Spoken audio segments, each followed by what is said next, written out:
Fala pessoal, eu sou Diego Souza, esse é o nosso canal Falando de Flu. E no vídeo de hoje, quero falar um pouquinho sobre a situação do Fluminense, a situação do Diniz, como um todo.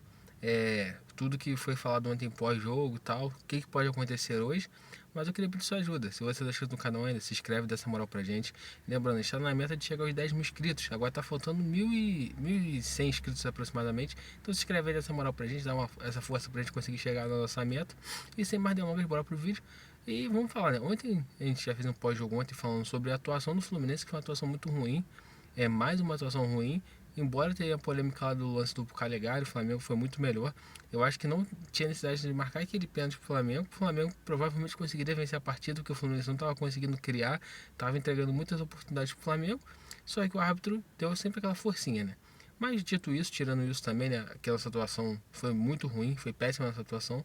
E sempre precisa destacar alguns pontos do que aconteceu pós-jogo.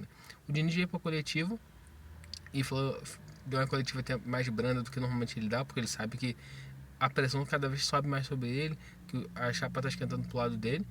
E após a coletiva, teve uma reunião de 2 horas entre o Mário, o Fred, o Paulo Gione e o Fernando Diniz.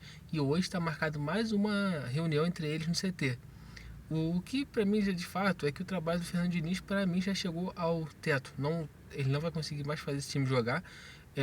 Mas eu tenho para mim que não é o único problema não, tá? Além tipo assim, do time do Fluminense, eu acho que até conseguiu dos últimos jogos aproximar mais da ideia do jogo do Fernando Diniz, que é o futebol de aproximação. Sempre tentando estar próximo, tentando trabalhar essa bola, só que não consegue ser efetivo no último terço do campo. Aí, não defendendo o Fernando Diniz aqui longe disso, mas eu acho que também, além dessa reunião com o Fernando Diniz, até o Fernando Diniz cair, outros questionamentos têm que ser levantados nesse time do Fluminense. A questão física do time do Fluminense está horrível. O time morre fisicamente no segundo tempo. O time não vem bem, tá entendendo? Renato Augusto, John Kennedy, o Germancano, vou dar um desconto para ele porque ele tá jogando machucado, mas o John Kennedy ontem também, que partida ruim do John Kennedy, que partida ruim do Renato Augusto, tá? O Gabriel Pires entregou muitas bolas, mas pelo menos tentou chamar, ele errou muito, mas pelo menos tentou chamar responsabilidade.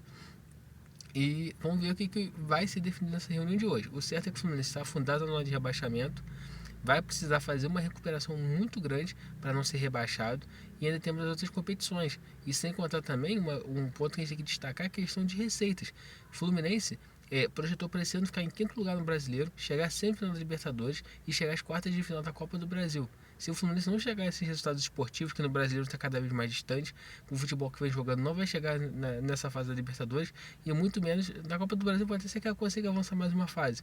O Fluminense vai ter sérios problemas financeiros, e isso ainda com a venda do André, do John Lard, alguns jogadores que tem que sair, ou seja, jogadores importantes que talvez poderiam nos ajudar nessa arrancada para se livrar do rebaixamento.